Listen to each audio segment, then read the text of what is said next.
Hello and welcome to Lexitecture, a podcast about word origins and histories. My name is Ryan, and in each episode my friend Amy and I bring a new pair of words to share their stories with each other and you. You can find our past episodes and the occasional blog post on our website at lexitecture.com. Follow along with us on Twitter and Facebook at Lexitecture, and if you really like what we do, you can support the show at patreon.com/lexitecture.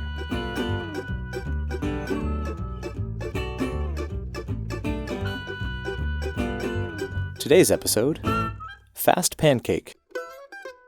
Yeah, I'm no good at subterfuge. In fact, I seriously suck at subterfuge. I would be the worst spy ever. Worst spy ever. Yep. I don't feel like that's a flaw, though. I feel like when you put it that way, obviously worst spy ever sounds like it is inherently bad because it involves the word worst. But, I don't think that's so bad. I mean, I don't think I'd be any good at killing people either, if it's any consolation. Right. Also, It's sort of general James Bond spy, assassin kind of thing. I've got very poor spatial awareness. So this whole okay, now we're getting into more general application stuff, though. Go into a new place and find the thing that you need to find that's going to save the world, without someone specifically telling you where to go every single time. Yeah. My spy films would last a long time because most of the time I'd just be lost. I like how we went from I'm not very good at lying or sneaking about or killing people.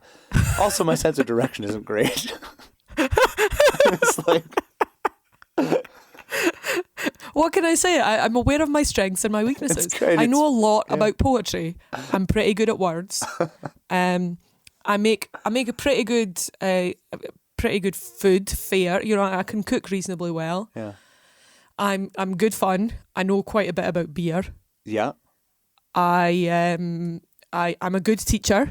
Yeah. I teach yoga and I teach anatomy and I teach in schools. I'm good at that stuff. But don't ask me to remember the codes because anything that's got more than 3 numbers in it, if it's not written down, I'm doomed. Yeah.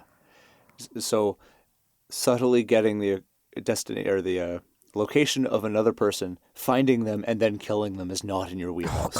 Oh no, God no. And then if I was captured along the way and they were like, "What are you doing here?" I'd be like, "Well, there's this dude. I'm supposed to kill him." Maybe you're just constantly surrounded by Wonder Woman's magic lasso that makes everyone tell the truth all the time.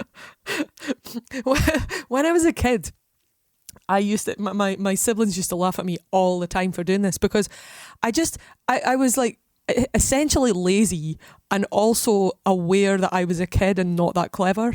So usually the interrogations of "Amy, you've done something bad" would go along the lines of, "Amy, did you do the bad thing?" "No." "Did you do the bad thing?" "Yeah, okay, I did it." Yeah. I was just like, why continue this charade? You probably know I did it anyway. You're gonna find out.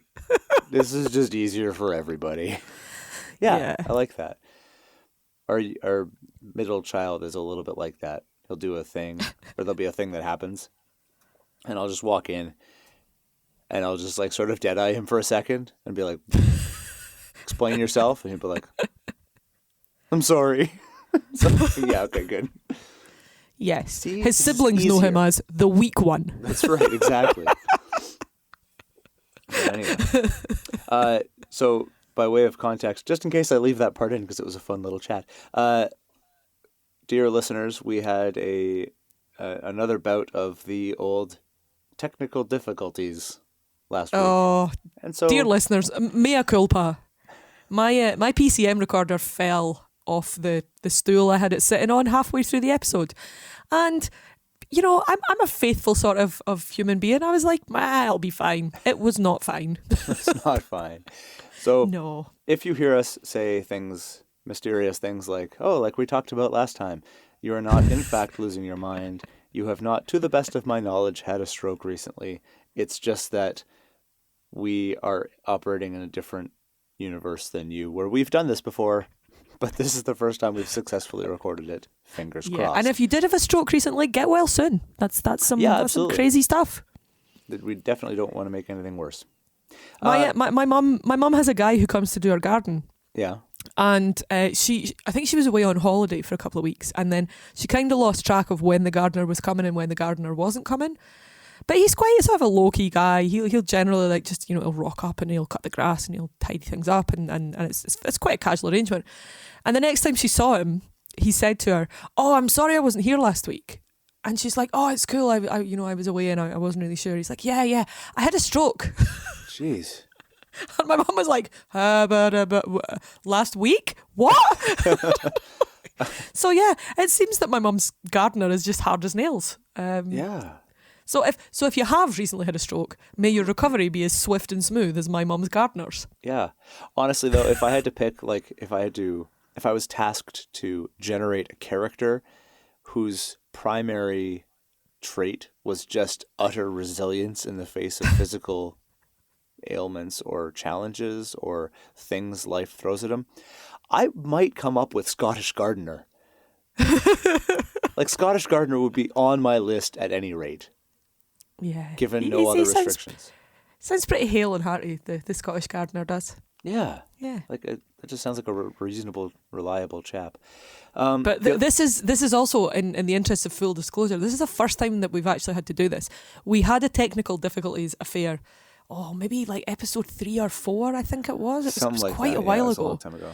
And my side didn't record. Who would have thought it was my fault again? My side didn't record, and Ryan suggested, let's just record it again.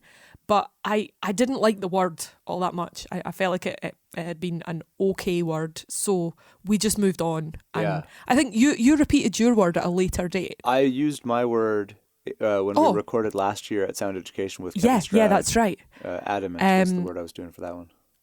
And I never ever went back to shampoo because I didn't think it was that great. So this is the first time that we've had this kind of do-over recording affair. Because it was quite a fun chat last time, so we're like, yeah, let's do it.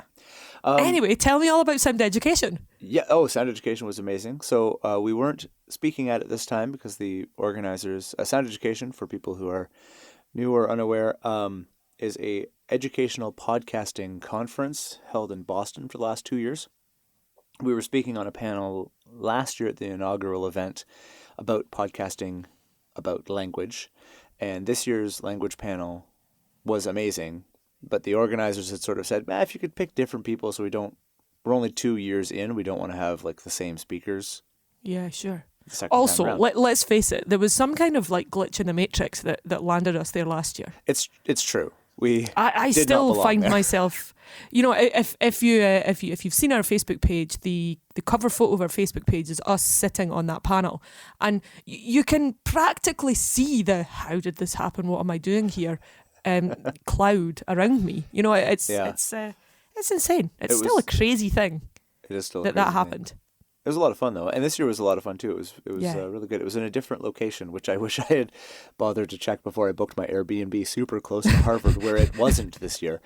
But it got me to see more of Boston. But it was a lot of fun. The language panel was amazing. It was organized by Mark Sundaram of the Endless Knot podcast again, and it had Helen Zaltzman, Carrie Gillon of Vocal Fries, Gretchen McCulloch of Lingthusiasm, and her new book Because Internet, which is amazing.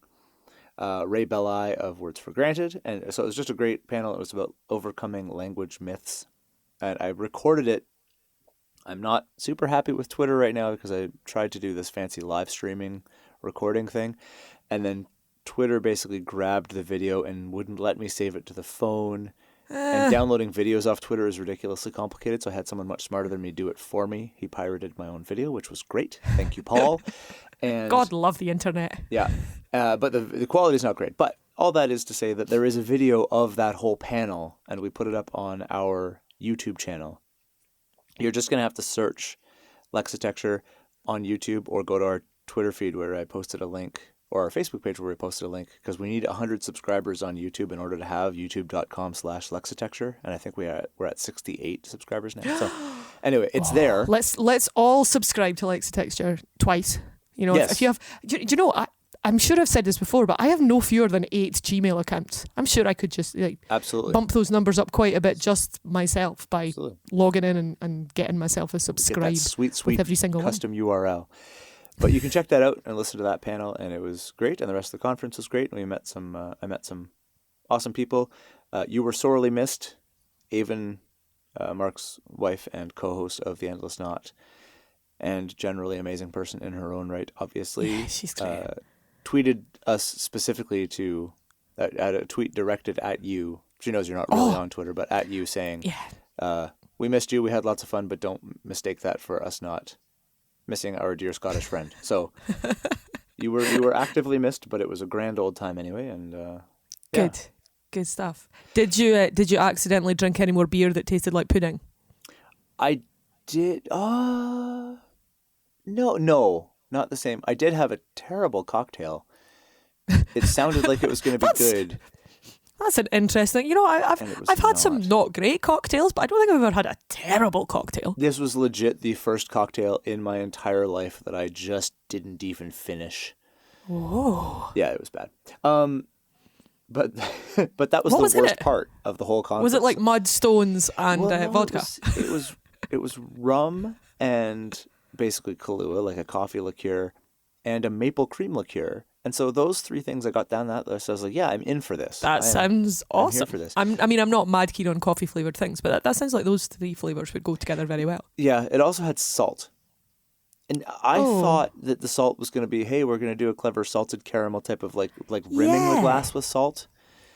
But it was in the thing. Oh. So it was like an April Fool's Day where you have a nice like maple latte, but then someone switches the sugar for salt, and you dump a little bit of salt. It was bad. Anyway, everything else was amazing. The whole thing was awesome.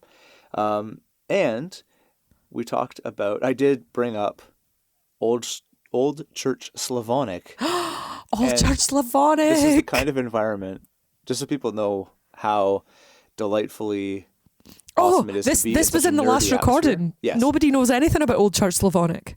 Nobody knows this yet, but this was an environment where I could mention Old Church Slavonic, and no fewer than 75% of the people around me at any given time would be like, oh yeah, I love that.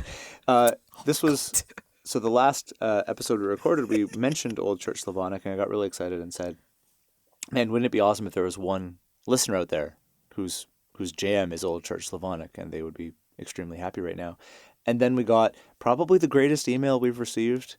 Probably ever. The greatest email I've received in my entire life. Yeah, not even just limited to this podcast. Ryan sent me a messenger message to say, oh my God, look at this! And I was in the process of putting my shoes on to leave my house, and I saw the little preview that said, oh my God, look at this, and then subject Old Church Slavonic, and I literally like fell over laughing because it was so awesome, and then was late because I was too busy reading about Old Church Slavonic. It's worth it. So yeah, Casper got in touch with us about Old Church Slavonic, which was outstanding, and we were just super duper happy about that. I quite love it when you say, imagine if a thing happened and then it happens. Yeah. But when it's, imagine if a thing happened that would be really quite niche and quite geeky, and it probably wouldn't make a huge number of people happy, but it would make me super happy. Yeah. That was that message. Yeah, it was great. So Casper did mention that he said, would that I could thank you in Old Church Slavonic as well, but all the ways of expressing gratitude in the language fall short of not mentioning some sort of deity of choice. So if really, really religiously heavy ancient languages are your jam, get yourself some Old Church Slavonic. Yeah, get into that. So I believe that's good for preamble. Would you like to kick this one off? I believe that's good for preamble. We're like 25 minutes into the recording. This is the longest episode ever. I watched a very funny video on Facebook this week that someone had posted. I can't remember what it was. And the setup was, it was like the inside of a radio studio with a radio host and two guests who had like opposing viewpoints. And rather than actually speaking about a thing, what they all said was, so the conversation started with polite greeting. Intro to radio show. Small talk. And then it was essentially, so one of the guests was reasoned argument, and the other one was, spitting fury, nationalism and shouting louder than everybody else. That was the kind of take, because so many radio phone-in type shows are like that. But yeah, when you say that sounds good for a preamble, I feel a little bit like, okay, small talk complete. Moving on. Intro accomplished. I think it was Good Omens that had like a cold open that lasted sort of half the show or something like that. And then the credits didn't have the intro yet. Yeah, the credits didn't actually run until about a good half hour into the episode, maybe even more. Yeah. Everything about that show was perfect. Anyway. Oh, it was so great. So, the word I'm going to talk about today, not for the first time, probably not for the last time, and with complete disregard to the liturgical calendar, and I don't know about you, but I love to regard the liturgical calendar. Absolutely. The word is pancake. Hooray. Incidentally, the liturgical calendar is full of really, really obscure and niche words. I'm not a churchgoer.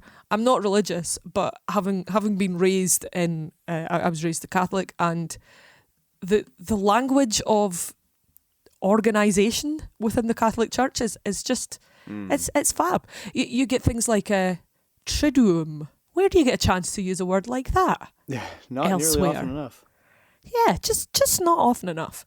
And feasts all over the place in the liturgical calendar. So the feast the only feast really that many people pay attention to, other than Christmas and Easter, I suppose. Yeah. It's funny how all of the feasts that people tend to pay attention to in the liturgical calendar involve food. Yeah. It's the thing that brings us all together. The thing that brings us all together. So the word that I'm talking about today is pancake. And pretty obvious etymology. It's made up of pan and cake. Yeah, that's fair. However, the reason that I lit upon this word to talk about was it came to my attention that pancakes are not all created equal. And so in a discussion with Ryan and our other Canadian friend, I realised that the whole vehicle for eating maple syrup that you might consider a pancake to be was not necessarily the same as my Scottish pancake experience. And I explained about drop scones or Scotch pancakes, which, I said, I didn't know they were called Scotch pancakes in the same way that presumably the people in Brazil just call them nuts. Right. Drop scones are like North American style pancakes, but they're a little bit smaller, like smaller in diameter and thicker in thickness. Nice. I hate to baffle you with pancake terminology, but that's how it goes. Whoa, slow down, doctor. Some of us haven't been to med school. I'd like to be a doctor of pancakeology. Yes. You know what? We both are now. We've said it. I think that's all it takes. Someone on the internet can send us a certificate and that will be a true thing. Oh, that'd be amazing. So yeah, Scotch pancakes are eaten warm or cold with jam and butter. Ryan lost his mind at this. Ryan is not a fan of cold pancakes. No. However, I do like scones though, so maybe if it's closer to scones or scones, however you pronounce that, maybe I would. But yeah, cold pancakes, just that heebie-jeebies me pretty bad. Yeah, give it a go. I mean, everything still tastes the same. It's just not warm. Although there are lots of food that you could say that about. Like it's fine. Don't worry that your soup is freezing cold. It tastes of all the same things. It's just cold. That's right. Yeah, it's not a great argument, Amy. Not a great argument at all. It's not your best work, but So, whether you're talking about drop scones or North American pancakes, or when I was a kid, the other kind of pancake that we ate was what you would probably refer to as a crepe or a crepe. Scones and scones and crepes and crepes. That's a discussion for another day. Yeah. But whatever it is that you call them, they're old. So in the OED, the first written citation referring to a pancake, which the OED defines as a thin, flat cake of batter fried on both sides in a pan. It's from around about 1400. Wow. We have Alfita. I don't know what Alfita is. It doesn't give us any more information than that. Okay. Which seems to have been translated or published by Selden, talks about pancakes with 2 Ks. And as you would expect from a word that's been around since before spelling existed, there are lots and lots of variants of pancake, as we would say it, pancakes with K's. And the etymology reflects this. So we have pan and we have cake, and I'll talk some more about those in a moment.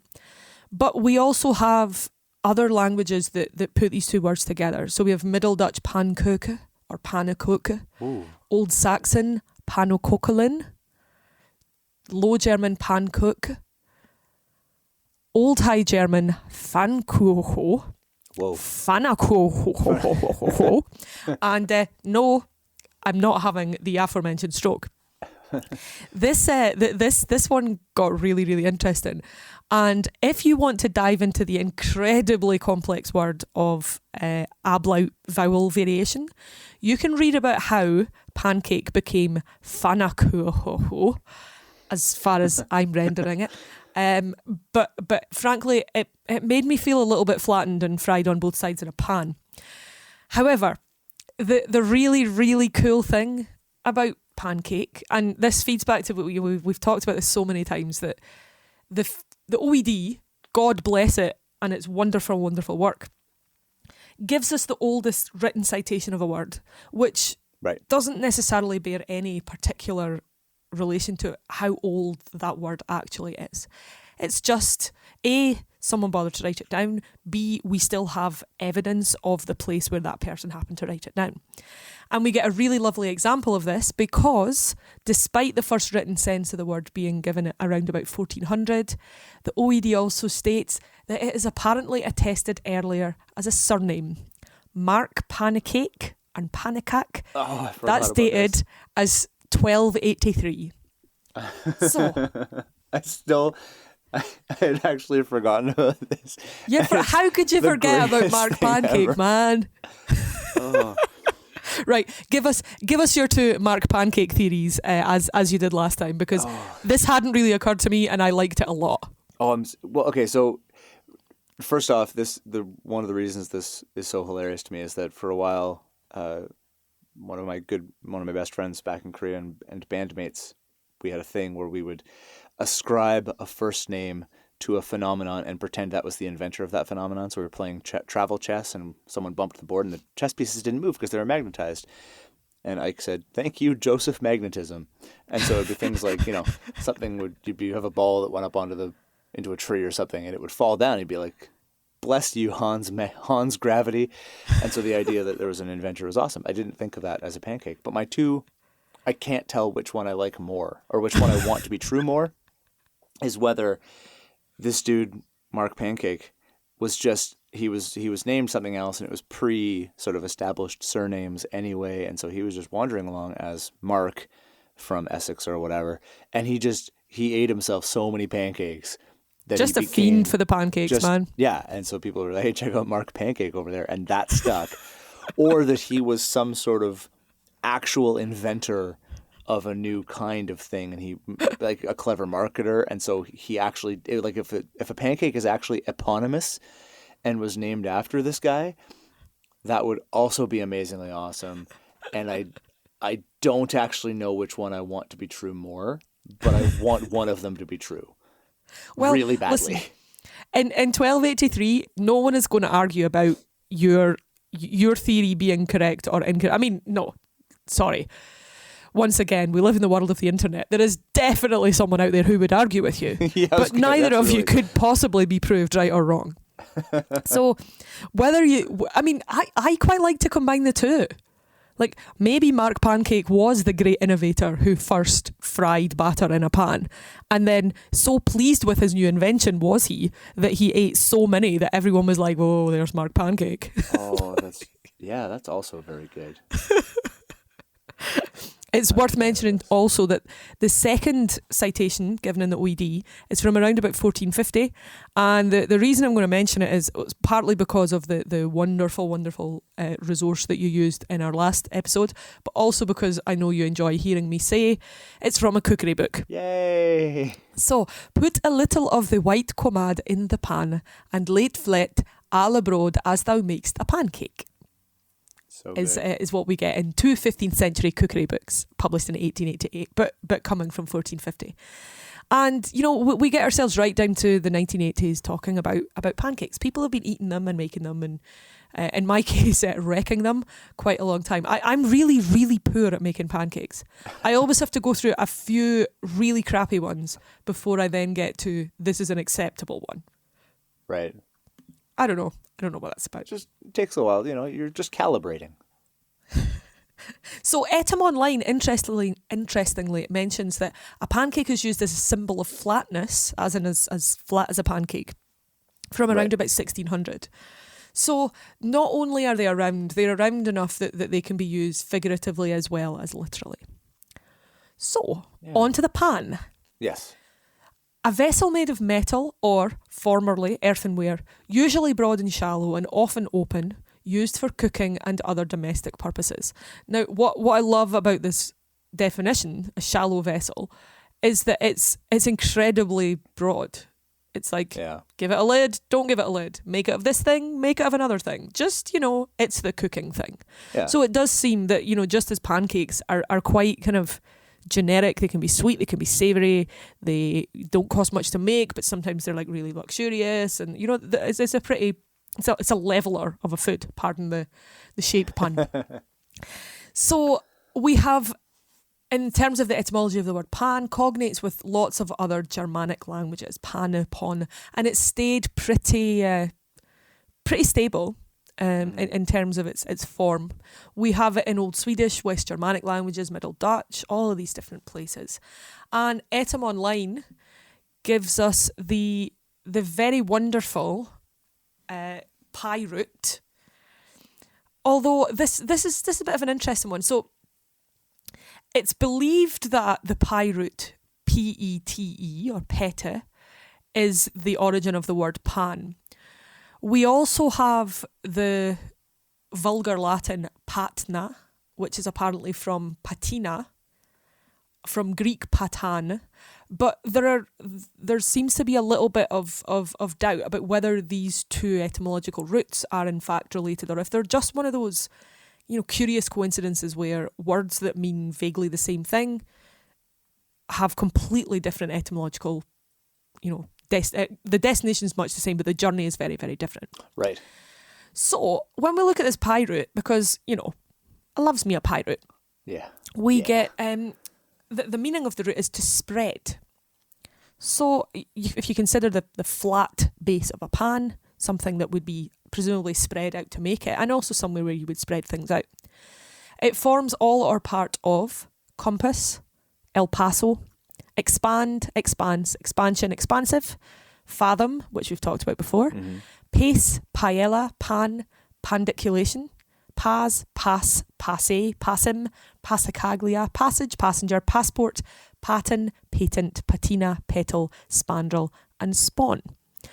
It is the hypothetical source of, or evidence for its existence is provided by Greek petanine, to spread out, Old North fathomer, to embrace or bosom, and Old English fathom, to embrace or bosom or fathom.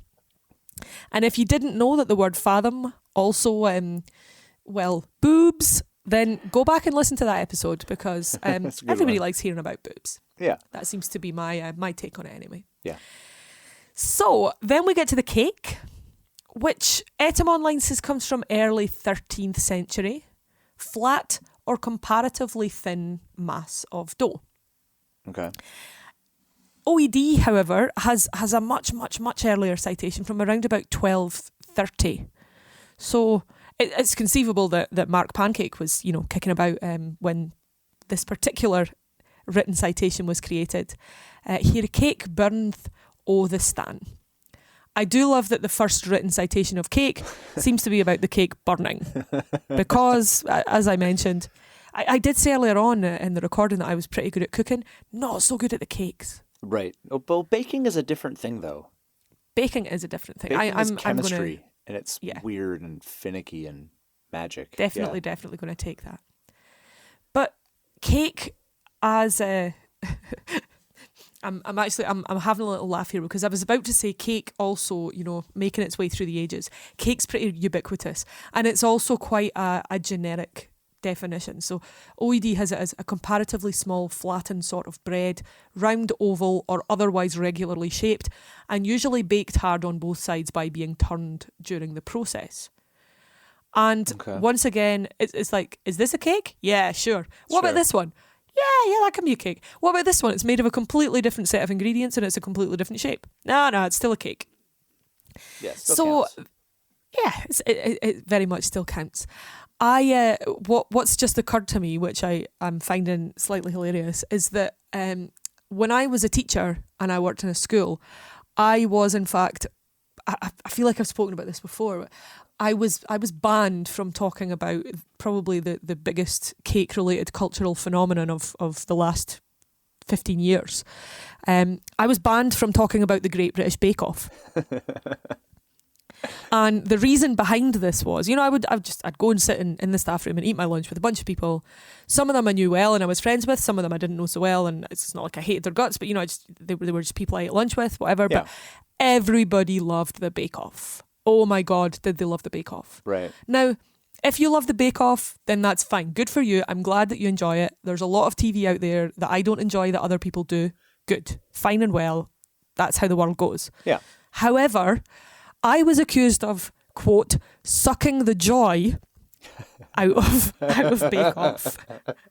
Because I pointed out one day that I didn't care a great deal about it because it's just cake. Right. It's just fucking cake. Gasp. Like, I like cake. Cake's generally pretty good. Cake that someone else made for me, that's twice as good at least as the other kind of cake that I had to buy myself or even make myself. Yeah. Oh, definitely. Like free cake that someone else made for me. Yeah. Awesome. I would be the worst judge ever on the Great British Bake Off because my response to the hard-earned, difficult challenges that people go through to bake would be, yeah, this is pretty good. Like every time. Right, every single time. This is pretty good. Sometimes I might get up to, oh, this is really good. Yeah. This is delicious. But I genuinely can't think of a circumstance in my life where I've been served cake and thought, well, this is just dog shit. No more of this. It's awful. I'm not having it. Yeah. It's like you'd have the extremely rare outliers where something blows your mind or you're sitting there going, did you put shrimp in this? But other than that, it's just going to be like, yeah, it's cake. It's a solid 7 out of 10 every time, reliably. Yeah. Awesome. But I know that not everybody feels the same way that I feel about cake. Some people get really... It's the whole, it would mean so much to me to win this competition. It would change my life. And you think, would it really change your life? Someone would say, officially, publicly, on TV, that person there is pretty good at making cake. So yeah, conversations such as this led to me being told, no more, you're not allowed in this conversation. Talk about it. Cease. You are sucking the life out of Great British Bake Off. I thought it was very intolerant of them. Nothing that I said was untrue. It just didn't fit in with their particular love of cakes. What's amazing though is that this conversation has brought me a great deal of joy, but I 100% see their point. I don't know. I just there's it's been like cake. When someone, like non-sports people, it's good that these things exist because it lets sports people understand, like really understand, how little non-sports people care about sports. You know what I mean? Like the existence of a baking show or these other sort of niche reality shows where it's like, look at the dudes making knives. They have 2 hours to make knives. And that's a very niche thing. I would be so much more interested in 2 dudes making knives than a group of people making cakes. Well, yes, fair enough, because knives. Yeah, you've used a poor example there. Because that. Yeah, but let's stick with cakes then. The cakes thing. Like there are people who, like, I suspect you and I, where we enjoy cakes. You make a really, really good cake. It's hard to make a really, really bad cake. Yeah. But it's not something to get super whatever about either way. And that's the kind of thing where non-sports people looking at sports, I think, like they look at the really great achievements. That Kenyan runner who did a marathon in under 2 hours. He ran what is that? My God. That's like a 4.5 minute mile, 26 times in a row. That's amazing. Don't even get me started on this, because I listened to a podcast this week with Susan Calman on it, and it was quite old. Susan Calman's a Scottish comedian, and it was recorded the week of Donald Trump becoming president-elect of the United States. Okay. And Susan Calman she's very hilarious, but she was a corporate lawyer and she gave it up to become a comedian. And she's very politically well informed and she had a lot of really interesting things to say. But she pointed out it was Richard Herring once again. She pointed out to Richard Herring that she was on tour at this point and she was living by herself, and so she'd had nobody to talk to about all this stuff. She's like, so I'm sorry, it's not funny, none of this stuff is funny, but I need to get it out because it's in there and I haven't had anybody else to talk to all week. Right. And I kind of feel like I live with one other person and he is already sick of me talking about that marathon. Right. Because holy crap, he ran a marathon in under 2 hours. Yeah. So this is the kind of thing, like, you're not a huge sports nut in general. Well, the thing is, this is actually, I hate to, I hate to take the shine off this, but again, I don't feel that this is a great example, because while I am not someone who, like, I've never followed a team closely, I don't have a particular sport that I really love and I know all the rules and I follow it religiously, but I also am super duper interested in the human body and particularly in extraordinary achievements within that field. So, for example, the Athletics World Championships in Doha were a few weeks ago. I'm not really into athletics. My husband really loves athletics and he would watch stuff like that all day. And I got super duper into it because it's just astonishing watching people have the physical and mental resilience and strength and power to do the things that they do. That's, it's a real reflection of hours and months and years of their life spent not doing fun things, just in singular pursuit of this goal. And I think that is an admirable characteristic. I wish I had more consistency and commitment to goals. So when I look at athletes, that's what I see. That's what I enjoy. Yeah. And I know that you can also spend quite a long time learning how to make really, really good cake and pastry. Yeah. But also, I can make cake and pastry and it's pretty decent, Like, you follow the recipe and as long as you don't do anything crazy like put shrimp in it, it's probably going to be, like, even those first 3 pancakes that I usually throw away, they don't look very great, but they're still made of the same ingredients and they're essentially still pancakes. Yeah, the gulf between you and a professional cake baker is, and I know people are going to argue about this, but is no doubt, factually and objectively smaller than the gulf between, I won't put this on you, but the gulf between me and someone who can run a marathon in 2 hours, because I'd be lucky if I could run a marathon in 2 days. Yeah. And Eliud Kipchoge is, as far as I'm concerned, he's probably not the same. Like, I thought I was a human being, but if he's a human being, then maybe I'm not, because he is better than me. Yeah. Just objectively. Yeah, just incredible. Anyway, like I say, I could spend a whole hour talking about this. So, pancakes. That was a hell of a tangent. God. Okay, here we are. Completely forgot that we were talking about pancakes. Pancakes, which, whether you're eating them in Scotland or in North America or in France where they do fancy things to them, whatever it's all about, they're essentially pretty much the same sort of affair. They are spread out in a pan.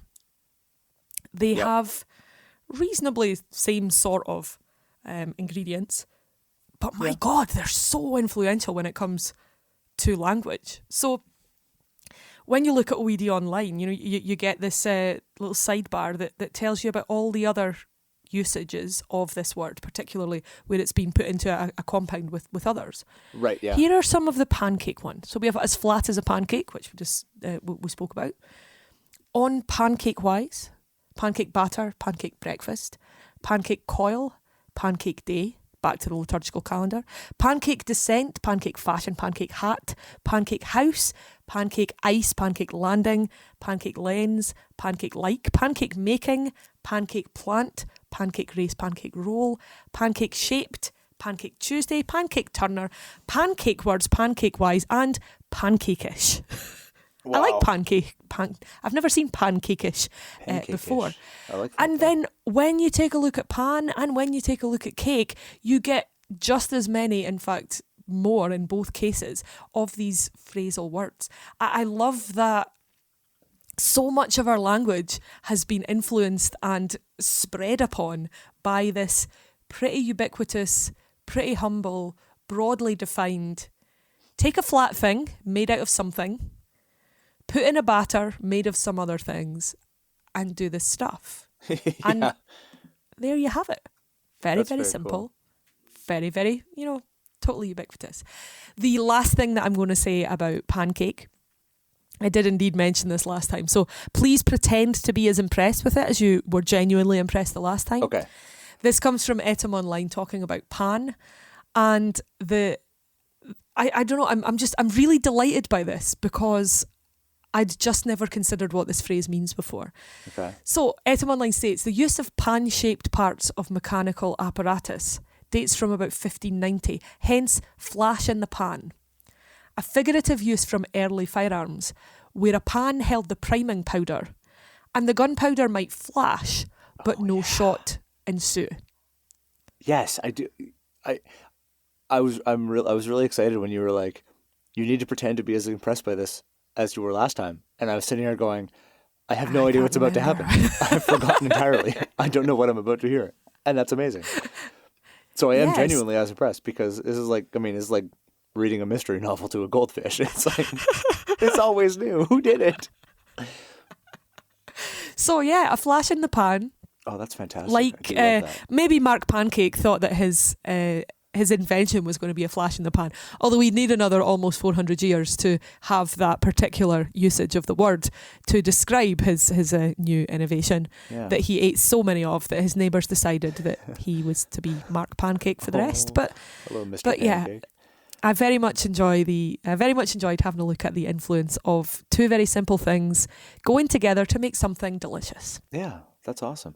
I think one of my favorite, and I don't think I mentioned this last time, but I have a feeling that American listeners, slightly lesser extent Canadian listeners, and possibly UK listeners that don't know that these are different things. Did you know that flapjacks are pancakes in the US and in some parts of Canada? Oh, the what now? Flapjacks? Flapjacks. And so you have flapjacks in the UK, right? Is that a Scottish thing or is it just an English thing? No. We have flapjacks here. What is a flapjack to you? A flapjack is any one of any. It's a pretty generic kind of definition. But if I wanted to make a flapjack, I would get a square tin that was at least a couple of inches deep, and I would put into it probably oats, nuts, fruit, a mixture of that kind of thing, along with something syrupy, sticky, and you don't usually have to cook flapjacks. You mix all the stuff together, you put it in the pan, you cut it into squares, and you eat it just, as you would do any other cake. Yeah. So that's what flapjack is, dude. So flapjacks, yeah, because it's basically like a granola bar. Yeah, pretty much. Is what flapjacks are in the UK. And I remember watching a Twitter exchange where two people were discovering that the same the word other meant didn't know just that. completely different things, and they didn't realize that, like the Brit didn't realize that flapjacks were pancakes, and the American didn't realize that flapjacks were granola bars, and it was a wonderful thing to watch. So why have a different name for pancake if it's... I take it a flapjack pancake is just exactly the same as any other kind of pancake? Yeah, as far as I know, it's not as common in Canada. It's more of an American thing. But as far as I know, it's just a synonym for pancakes. It just means a pancake. Oh. And I don't know... I need to look that word up and do some finding out about that. Yeah, it'd be very interesting to see that's bizarre. How that happened. But we have it, there's sort of like that with brand names, like certain candies, like in Canada, Smarties are like M&Ms. Oh, that's the same in the UK. But in the US, do you have Rockets candies in the No. UK? Okay, so we have these little rocket candies that are kind of like, I guess sweet tarts are the closest sort of brand name of candy. But anyway, I have no idea what you're talking about. We need to do at least one episode on different sweets. Also, we need to do our transatlantic snack exchange again soon. Oh, yes, we totally need to do the transatlantic snack exchange. Transatlantic snack exchange sound like the kind of band who would support the new pornographers in like a tiny little place in Saskatoon. It's such a good band. Saskatoon's not tiny. I know. Yeah, I meant Saskatchewan. But it's so much fun to say Saskatoon. Saskatoon is Transatlantic Snack Exchange is my new favorite band that doesn't exist. Someone get together, start a band, because it's a thing you should do anyway, and call it Transatlantic Snack Exchange. And then along with the Nelson Grelling paradox. Yeah, send me your SoundCloud, because we will share it. I will share the pants off that SoundCloud. It's so good. Cool. Awesome. Pancakes. Well, remember last week when I was swearing at the universe, having realised that this hadn't recorded, and I said, "Where am I going to find things to say about Pancake next time?" Seems like I managed okay. You did. That was good. It helps that it was all new to me again. Very cool. So, my word this week, as with last week, is is fast, and this one, fast, I thought of as weird when it occurred to me that it has such different definitions, almost opposite definitions. So it's like when an alarm goes off, it can mean that it stopped ringing or started ringing. I like that. And I think it's a contronym is the term for that, the word that is its own antonym. There's a word for it. I think it's contronym, which is where Grelling Nelson that clip paradox was me hitting the Google. Yeah. So, but yes, continue. Fast is kind of like that, because the most common use now is as an adjective, sometimes as an adverb, but it denotes a high rate of speed, quickness of movement. He's moving fast, cars drive fast, all that stuff. Mm-hmm. But the other uses of it are sometimes the opposite of it. There is the noun meaning, where it's like a period where you don't eat for ceremonial, religious, or dietary or whatever reasons, but just a period without eating. But the other way is if you're a little more archaic, but it's something that doesn't move at all, as in something is stuck fast, or you're held fast to a place. It's the opposite of moving quickly is moving not at all.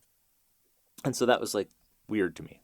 That seemed bizarre that this word has two opposite meanings, and why does that happen? And so the earliest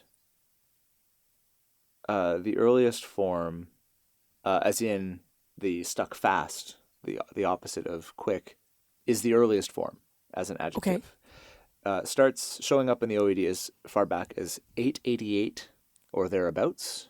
AD in a work by King Alfred of the Anglo-Saxons and West Saxons, who does a lot for the OED. Chaucer and Shakespeare get a lot of, look at these guys with all their contributions to the OED. But King Alfred, he's sort of the OG dude making up words. And so, shout out to King Alfred. But speaking of Chaucer, he has come up as is his way. He hilariously, his entry into the OED for fast is dripping with sarcasm from Enelida and Arcite. I don't know. You would think that I would have looked that up and learned how to pronounce that work in the interim time, but I did not. To the surprise. Would it be an episode of this podcast where one or the other of us didn't go, I don't know how to pronounce this word? It wouldn't be. But his usage, basically in my adaptation from modern English, is as fast as a rotten mast in a tempest, which is kind of clever. Go Chaucer. Yeah. So the OED defines this earliest and longest running usage as meaning firmly fixed in place, not easily moved or shaken, etc. I love that. It specifically says not easily moved. Yeah, exactly. And so one of the places where this is another thing that I hadn't thought of before, but it's a place where it is used all the time in this incredibly old nigh ancient usage is when you say someone is fast asleep. So there's that yes. that joke that Mr. Smee comes up with in the possibly greatest pirate movie to ever been made, Robin Williams and Dustin Hoffman's Hook. I love that film. is one, because it's one of the greatest films of all time. People are welcome to fight me over that. That film made so little money and it got absolutely panned. I remember going to see it at the cinema when I was but a small wee thing. And I also had it on VHS. It was one of a small number of select titles that I had on VHS. And because it was a small number of select titles, I watched the shit out of that film. Yeah. But yes, it's the greatest. Sorry, Mr. Smee's joke. It's so good. So Mr. Smee's joke is he opens up. We're going to go back to Fathom again because he opens up. He's trying to rile up the crowd, and he's like sort of the hype man for Captain Hook. And he goes, "A man so deep, he's almost unfathomable," which is hilarious. But the pirates all look at him and give him these little blank stares. He's like, "Ugh, a man so quick, he's even fast asleep." And everyone cheers and laughs, and it's awesome. So but fast asleep does not, contrary to Mr. Smee's Carnival Barker aspirations, mean quickly asleep. It means firmly asleep. You're not grounded to be moved. immovably in the state of sleep. Nice. And so that's how that goes. And that phrase itself dates back to the late 1500s. Wow. And it used to be fast sleep, as in 3 words. And then asleep did its own thing and became 1 word. But that's neither here nor there. Or it's for later. But this sense of firmness or groundedness, immovability, that type of thing, that makes sense to me. I can kind of mentally get my head around that in the context of not being moved by hunger. Like I'm so committed to whatever the cause that I'm fasting for that I am able to resist the natural urges to eat. And when you use it as fasting, that particularly seems to fit into that sense. I'm sticking, I am immovable. Yeah. And so that makes sense. So to observe a fast, not eating, blah, blah, blah. And blah, blah, blah. Blah, blah, blah. There's also the other thing that came out of OED research on this is that the Old English word is festen, meaning fortress, cloister, prison, or enclosure. And for varying reasons, food, those don't equate in my mind to places where lots of feasting happens. So if you're referring to a place where food is scarce for various reasons and intentionalities and levels of voluntariness, it's that makes sense that would become adopted into that meaning as well. Yeah, cool. There's my folk etymology for the day. What was less clear to me and remained less clear to me is how the word came to mean speedy or rapid. And it makes me feel better that this is also unclear to pretty much everyone else by the look of it. So there's 2 theories that Etym Online advances. And the first is that it comes from a Scandinavian development of the word's origins and means sort of strongly, vigorously, firmly, etc. And so the idea is that if you say you're doing something fast, means you're doing it with vigor and with strength and effort. Okay. And so if you're running fast, it means you're running with with a maximal effort, which would mean you're running speedily. And so the idea is that's how that transitions. Not in every case. Ideally. But more speedy than you would be if you weren't running as fast. Yeah, sure.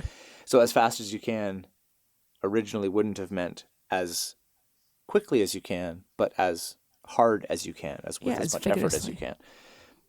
And the other possibility is that it comes from a branch of Scandinavian related to Old Danish. The word is spelled the same or transliterated the same anyway into English as fast, F-A-S-T, meaning among other things, near to or almost. And so the idea is there that a runner would be fast to their quarry or the thing they were chasing. And so that also implies a certain amount of speed because you're only running if you're trying to catch something that's quick, because otherwise you just walk or stand in front of it. And therefore you must be running with a very high rate of speed as well. And so that would be the idea there. And so I don't know which one of those if you're chasing a thing, then you stick to it. Like when you mark a person in a sports game. It's like, exactly. Don't let them move. And so be fast. Yeah. And but it all still comes down to some level of, well, that one's a little bit of a different. It doesn't quite stick as hard to the firm and solid, but the firm and solid is where the pi root for the word comes in. So it's a past with a p, pi root. And this is the source of a Sanskrit word, which we always love to throw in there every now and then when we can, pastyam, meaning dwelling place. So the place where you are firm and solid, you put down your roots, you're firm and solid in your dwelling place, and that's where it comes with the same thing as fast. What I didn't do last time, but I'm going to do now because I was sort of irritated when I realized I didn't do it, is I'm going to consult, because you can. And because I can, I'm going to consult Smith, who has an entry in his synonyms discriminated, which it's been a while. One of my favorite. It has been. It's been too long. And so Smith is discriminating between fast and firm. Oh, nice. And so we talk about how those are synonyms, but as always, Smith is here to be like, not quite. So he says fast and firm may often be used interchangeably as hold firm and hold fast. But there are other instances which show that firm is a subjective, fast an objective term.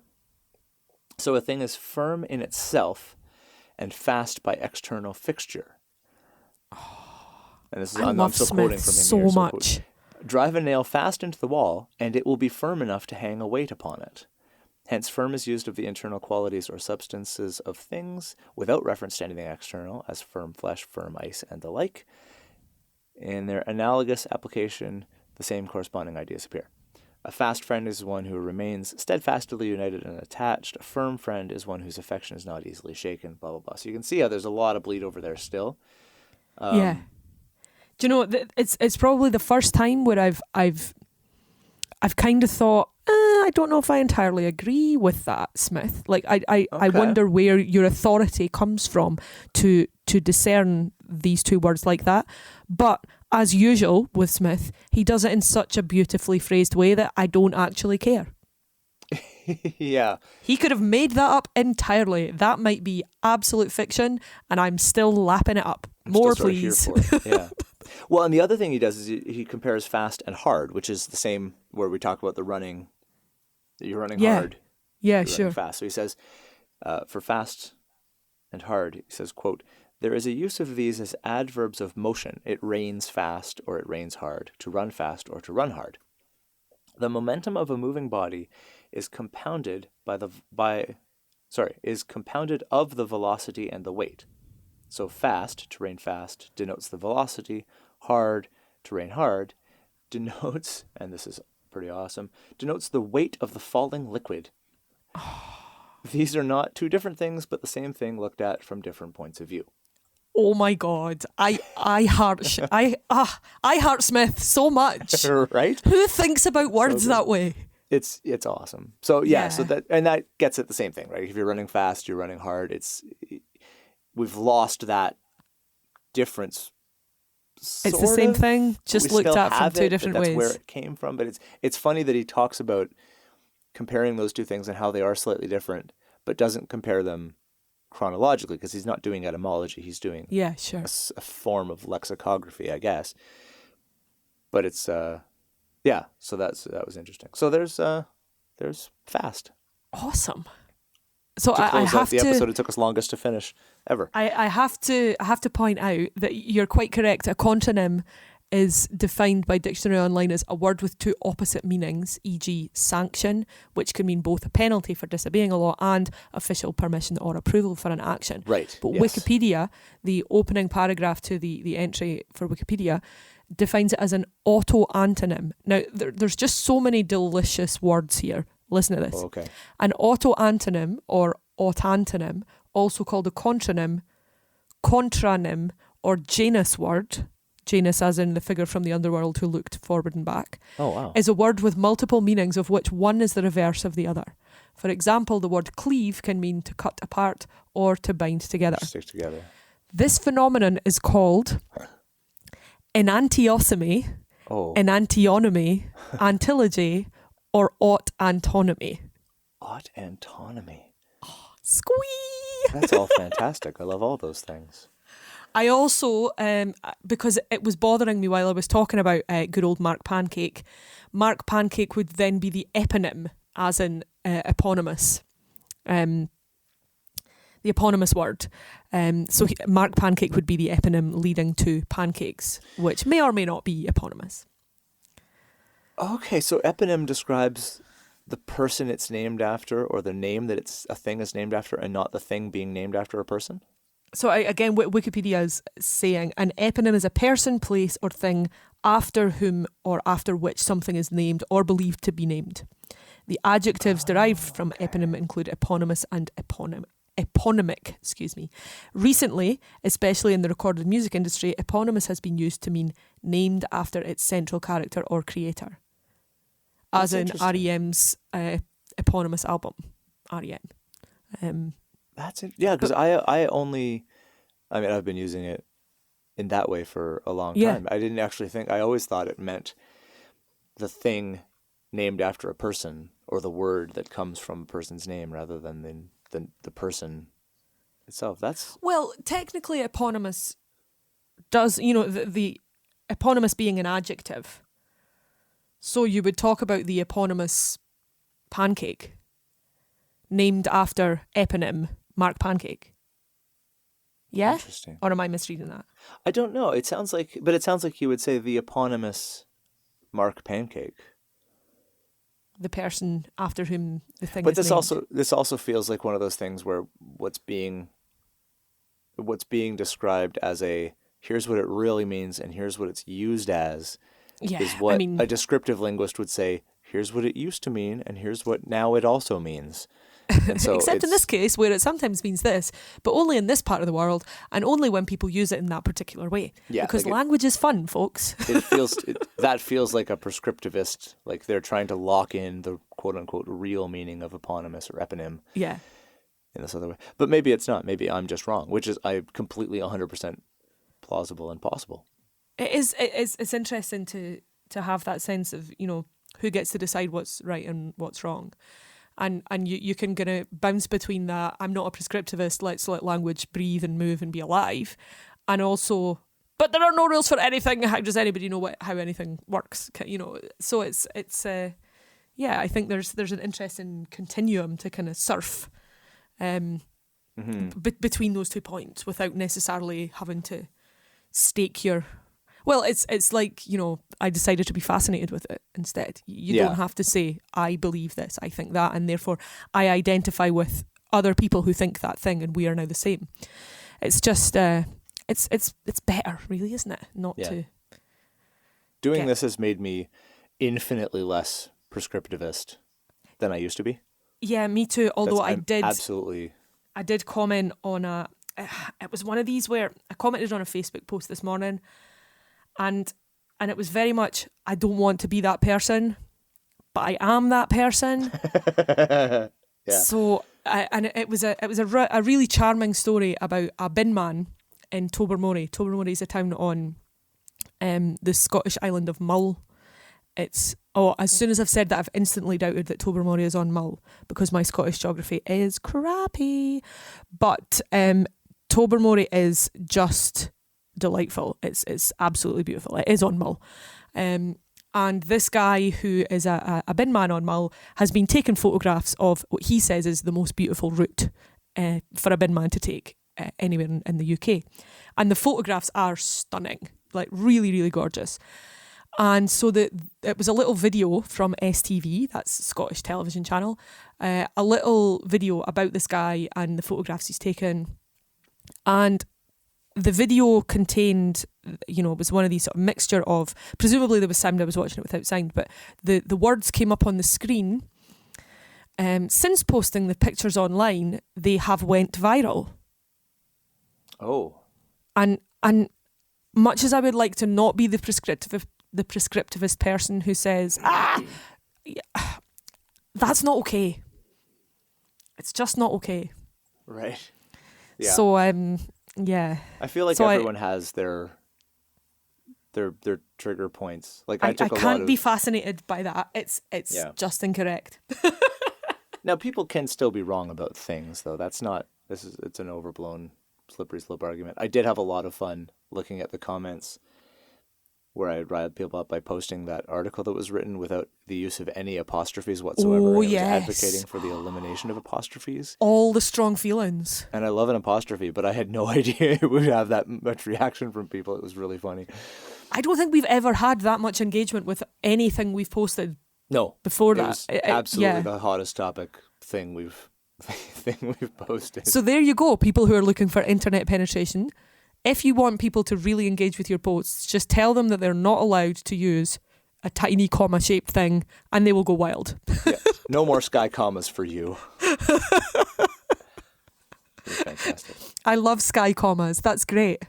Particularly because I had a wonderful, wonderful English teacher. The now sadly late Barbara Faulkner. She was the sort of teacher who made you want to become a teacher. She was fantastic. And she taught us in S1 English that the way to remember what apostrophes were used for and why they were there was to consider that they were leftover rocket fuel from the letters that had jetted off into space, as in the case of contractions. So isn't and aren't and things like that. The rocket fuel apostrophe remains to let us see that a word used to be there. And yeah, I was probably about 12 when she taught me that, and I remember it as if it was yesterday. So sky commas fits in beautifully with that philosophy. Awesome. And that's it for another episode of Lexitecture. To get in touch with us about something you heard in this episode, you can email us at words@lexitecture.com. You can also follow along and talk to us at Lexitecture on Facebook and Twitter, and at Lexitecture Podcast on Instagram. For back episodes and the occasional blog post, visit us at Lexitecture.com. Thanks very much, and we'll talk to you again soon.